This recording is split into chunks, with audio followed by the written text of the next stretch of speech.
Took like 4 hours because every question cut off. So you know, went back up. Burn one. Burn one. Yo, man, so what's your creative process, man, when you're in the studio? What do you do?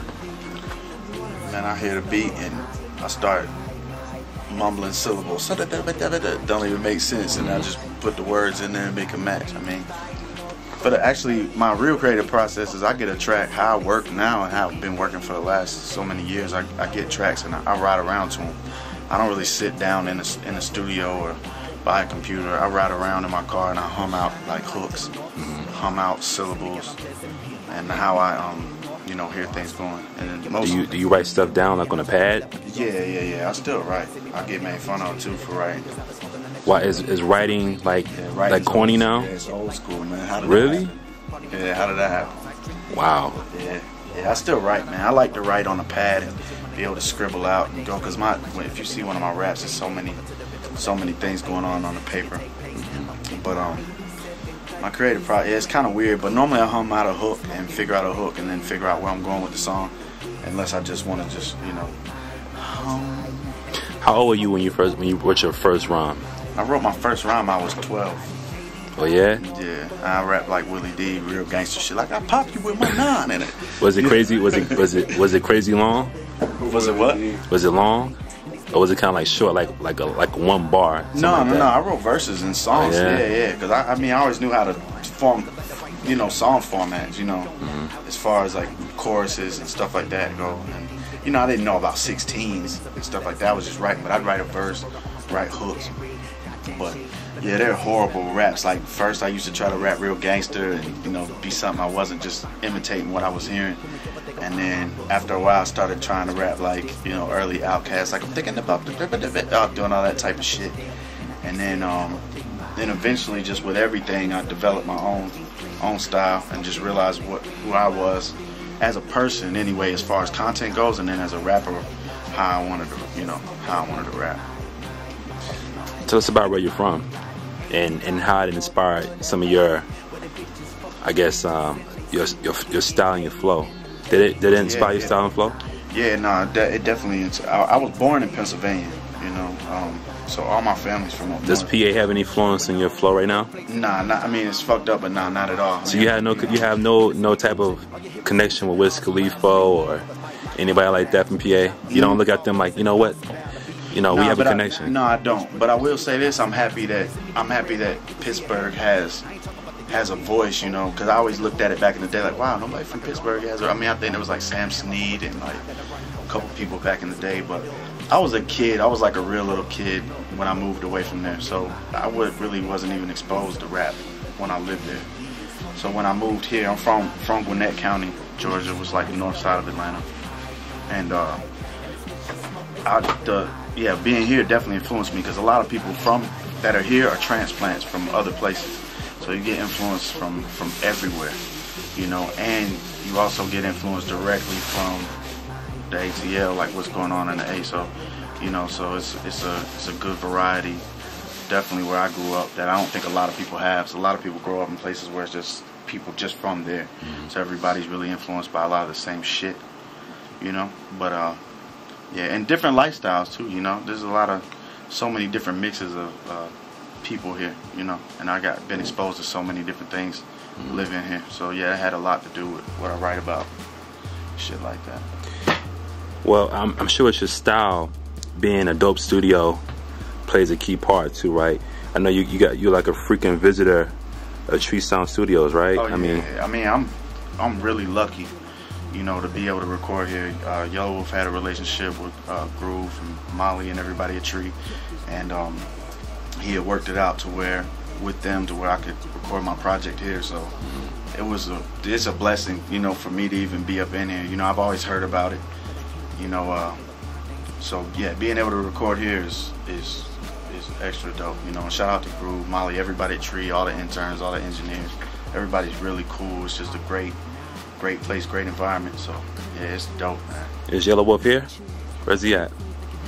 Fuck you. Is that him right there? You know I'm over here, motherfucker.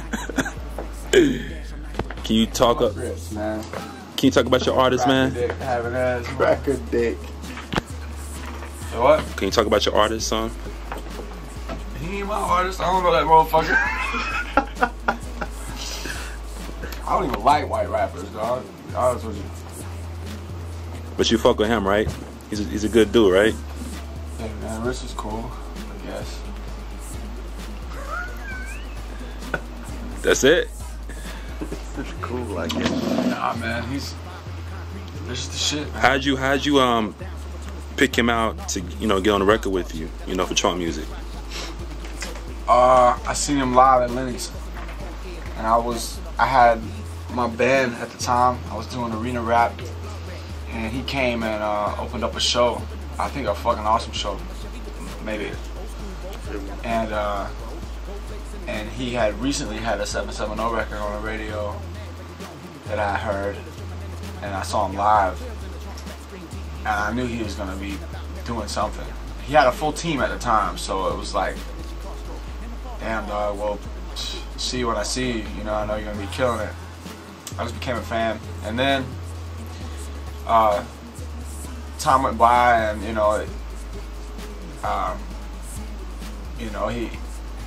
he found himself in a position to work with me, and I hit him up, and I was in Walnut Park when I called him. It was before I got Interscope deal or Shady or any of that, and I hit him up and I was like, look, man, I don't know if I can do anything or when I can do anything for you, but if I ever can, if I'm ever in the position to help you, I would like to get involved because I think you're super dope.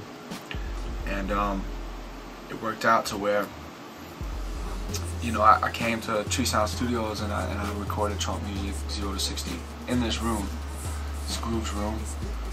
A few other rooms we used here at Tree Sound, but mainly this one. And built a relationship here with Molly, Groove, Paul, Sunshine, and all the interns, engineers.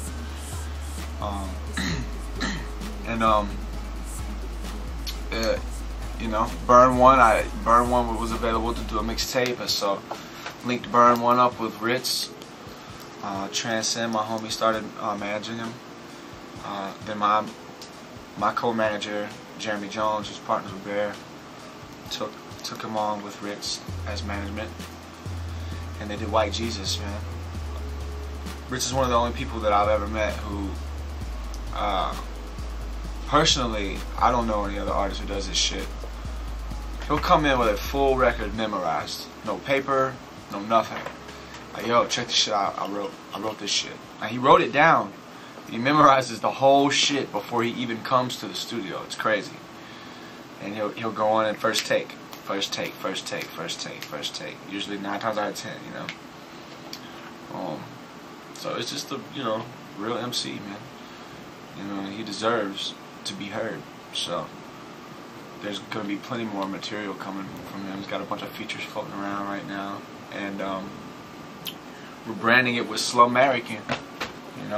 It's my crew, my company, our culture, lifestyle, So today, I'm talking a lot,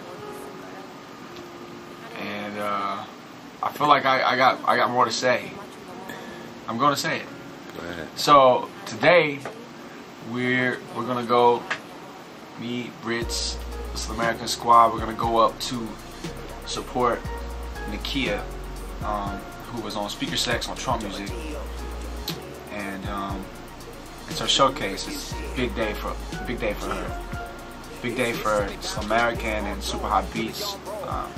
Willpower was, asked me to be involved with Nakia, with my company, Slumerican.